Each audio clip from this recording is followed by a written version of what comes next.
pembelajaran ini. Baik, sebelum kita memulai pembelajaran, ada baiknya kita berdoa dulu untuk ketua kelas. Silakan dipimpin kawan-kawannya untuk berdoa. Siap, gerak. Sebelum belajar, berdoa mulai.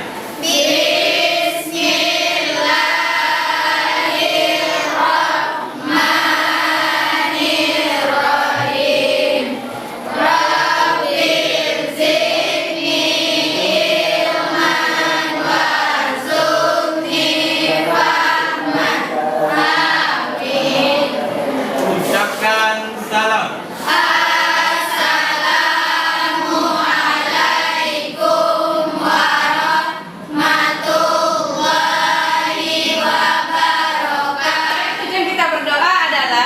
Pembelajaran kita hari ini diberikan kemudahan, kelancaran, serta ilmu yang kita dapatkan bermanfaat untuk kita bersama. Amin ya rabbal alamin. Baik, Ibu absen dulu, periksa dulu kehadiran siswa-siswi yang ada di kelas 12 akuntansi ini. 12 harga. Aldayanti, Alik Chandra, Alfa. Tunggu. Devi Nurlita, Elvi Wahyuni, Muzila, hadir Bu. Liwa Ulhadi. Di situ ada penerimaan kepada kadar-kadar. Silakan dibaca bukunya, Ibu kasih waktu 10 menit untuk membaca. Baik, pada hari ini kita belajar pendidikan agama Islam dengan materi iman kepada qadar dan qadar. Yang mana kompetensi dasar iman kepada qadar dan qadar ini ditayangkan, dan tujuan pembelajaran pada iman kepada qadar dan qadar ini juga sudah ditayangkan. Tolong Ibu bacanya, ini sudah ada di depan. Kompetensi dasar 1.4 meyakini adanya qadar dan qadar Allah Subhanahu wa taala. 2.4 bersikap optimis, berikhtiar dan bertawakal sebagai implementasi beriman kepada qadar dan qadar Allah Subhanahu wa taala. 3.4 menjelaskan makna beriman kepada qadar dan qadar Allah. Ya, tujuan dari pembelajaran iman kepada qadar dan qadar ini sudah Ibu tayangkan juga. Silakan dibaca. Tujuan setelah mengikuti proses pelajaran, peserta diharapkan dapat 1. Meyakini adanya qadar dan qadar Allah Subhanahu wa taala. 2. Bersikap optimis, berikhtiar dan bertawakal sebagai implementasi beriman kepada qadar dan qadar Allah Subhanahu wa taala. 3. Menjelaskan makna beriman kepada qadar dan qadar. Baik, terima kasih Aziza. Baik, itu adalah kompetensi dasar dan tujuannya. Yang mana dalam pembelajaran kali ini Ibu menggunakan metode pembelajaran PBL, Problem Based Learning. Yang mana Problem Based Learning ini maksudnya adalah pembelajaran berbasis masalah. Itu dia.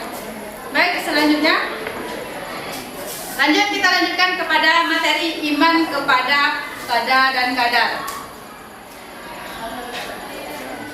Baik, yang mana qadar ini secara bahasa adalah hukum atau ketetapan dan kehendak. Secara istilah, qadar ini adalah ketetapan Allah sejak zaman azali sesuai dengan kehendaknya. Jadi, Anda pernah nggak berpikir kenapa kita dilahirkan di Indonesia? Kenapa kita tidak terlahir di negara Cina atau di negara Korea? Pernah nggak berpikir seperti itu? Atau kenapa kok saya ini terlahir dari orang tua yang sekarang? Kenapa saya tidak terlahir sebagai anak presiden atau anak menteri gitu? Kan bermimpi mau jadi anak presiden, ya? Ya, jadi sekarang pada kenyataannya kita terlahir dari orang tua yang sekarang dan di negara Indonesia. Kenapa kok bisa terjadi? Tahu nggak kalian? Karena sudah ditakdirkan oleh Allah Subhanahu. Ya, karena sudah ditakdirkan, itu merupakan qadar. Yang mana qadar itu tadi secara istilah ketetapan Allah sejak zaman azali. Sebelum kita lahir ke dunia ini, Allah sudah menentukan bahwasanya kita terlahir di Indonesia dan dari orang tua yang sekarang, bukan dari orang tua atau anak dari bapak jadi perwujudan dari kita. Jadi iman kepada qadar dan qadar ini adalah meyakini dengan sepenuh hati bahwa semua yang terjadi atas makhluk ini merupakan ketentuan, ketetapan dan kehendak Allah Subhanahu wa taala. Jadi qadah ini artinya adalah hukum, ketetapan, kehendak. Sedangkan qadar ini adalah perwujudan dari qadah tadi. Nah, itu dia. Baik, minggu kemarin kita sudah belajar iman kepada hari akhir. Masih ingat apa itu hari akhir? Apa? Hari berakhirnya kehidupan alam semesta.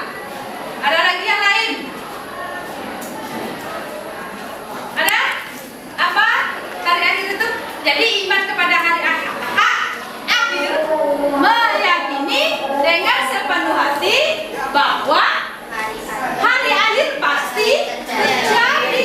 Pasti terjadi. Tunggu saja. Waktunya entah besok, entah lusa, entah 1 jam lagi, nggak tahu kita gitu. Tunggu saja waktunya. Sekarang iman kepada qada dan qadar. Baik. Di sini ibu punya gambar nih. Silakan ditengok dulu gambarnya, diperhatikan. Nanti ibu tunjuk ini gambar 1 dan ini gambar kedua. Nah, jadi di antara 2 gambar ini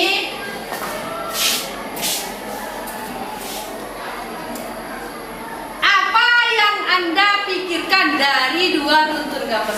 Apa yang Anda pikirkan dari gambar pertama dan gambar kedua? Ini gambar pertamanya. Apa yang kalian pikirkan? Nah, nanti ibu tunjuk salah satu di antara kalian yang membacakan atau yang menyampaikan peristiwa apa yang terjadi pada gambar tersebut.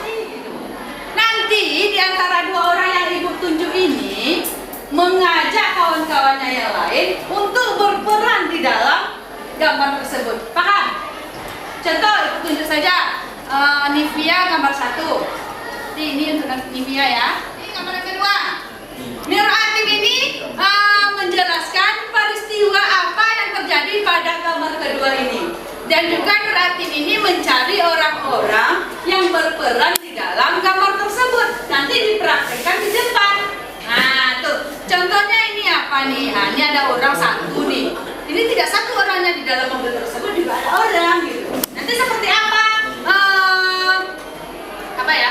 Seperti apa nanti peran orang tersebut, begitu juga yang ditampilkan gitu.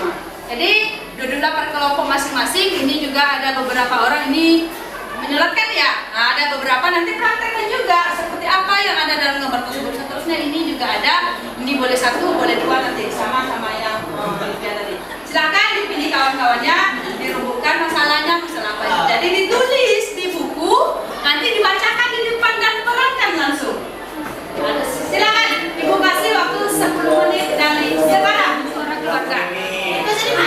Boleh ayah, boleh ibu, boleh anak, boleh kakak gitu. Silakan. Coba duduk ke kelompok, mejanya disatukan. Nah, 10 menit sudah berlalu, waktu ini sudah habis. Apakah sudah selesai? Belum. Sudah, Pak. Sudah apa belum? Sudah. Sudah. Kelompok berapa yang sudah? 2. Kelompok 2. Oke, kita tengok dulu penampilan kelompok 2. Silakan ditampilkan, sampaikan kepada kami peristiwa apa yang terjadi pada gambar kedua ini. Nanti teman-temannya juga ke depan dan memerankan peran apa yang ada di dalam gambar kedua ini. Silakan kelompok 2 maju. Assalamualaikum warahmatullahi wabarakatuh. Kami dari kelompok 2 akan mempresentasikan hasil dari kerja kelompok kami tentang gambar 2. Pada gambar 1, yang terjadi adalah kecelakaan mobil menabrak motor dan menabrak pengendara hingga tewas. Dari kecelakaan tadi menyebabkan pengendara meninggal dunia dan disolatkan oleh para tetangga dan para kerabat. Dari gambar 3, anak-anak dan istri mendoakan agar jenazah tenang di alam barzakh dan diterima semua amalannya. Amin. Nah, silakan praktekkan.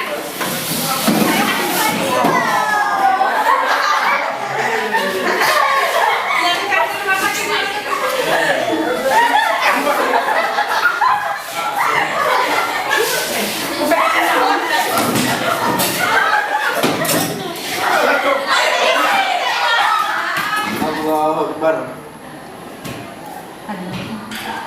Allahu Akbar. Allahu Akbar. Nah, teman-teman, demikianlah yang dapat kami tampilkan atas peristiwa yang terjadi pada gambar 2. Lebih dan kurang kami mohon maaf. Kami sudahi dengan wabillahi taufiq Taufiq wal Hidayah. Wassalamualaikum warahmatullahi wabarakatuh. Nah, tepuk tangan untuk kelompok 2. Nah, benar apa yang disampaikan oleh kelompok 2 tadi, ada salah satu pengendara mobil dan pengendara motor tabrakan gitu, yang menyebabkan pengendara motor tersebut meninggal dunia seperti yang ditampilkan oleh kelompok 2 tadi. Lalu para kerabat dan juga tetangga menyolatkan dan juga ditampilkan oleh kelompok 2 tadi. Ada juga mayatnya.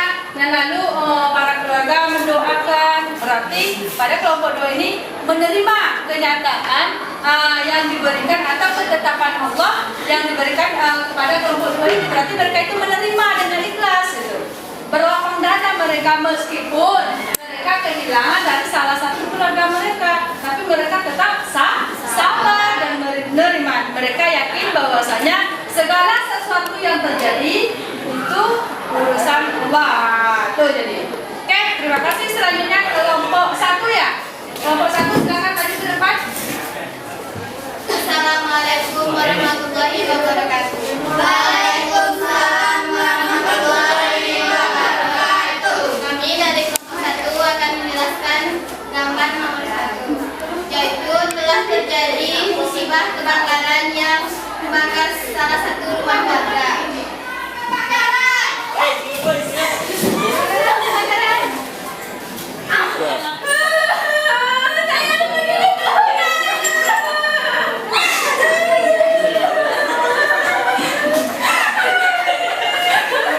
Menangis meraung-raung dan mengata-ngatai, kok rumah saya yang terbakar, rumah saya terbakar. Jadi dia menangis tidak berlapang dada atas peristiwa yang menimpa rumah mereka. Sebenarnya perlu kita ketahui, apapun yang ditetapkan oleh Allah pasti ada hikmah. Nah, kita sebagai umat manusia hanya bisa berusaha, berikhtiar dan berdoa. Untuk keputusan akhirnya kita serahkan kepada Allah. Itu dia. Baik, saya jawab ini ada yang mau bertanya. Mulai yang dari Ibu paparkan dari yang pertama, seterusnya dari gambar yang ditampilkan tadi. Ada yang mau bertanya tentang iman kepada qadar ini? Tidak. Pas? Tidak. Kalau tidak, waktu kita juga sudah habis. Kita simpulkan pembelajaran pada hari ini. Siapa yang bisa menyimpulkan? Ya, silakan Aziza.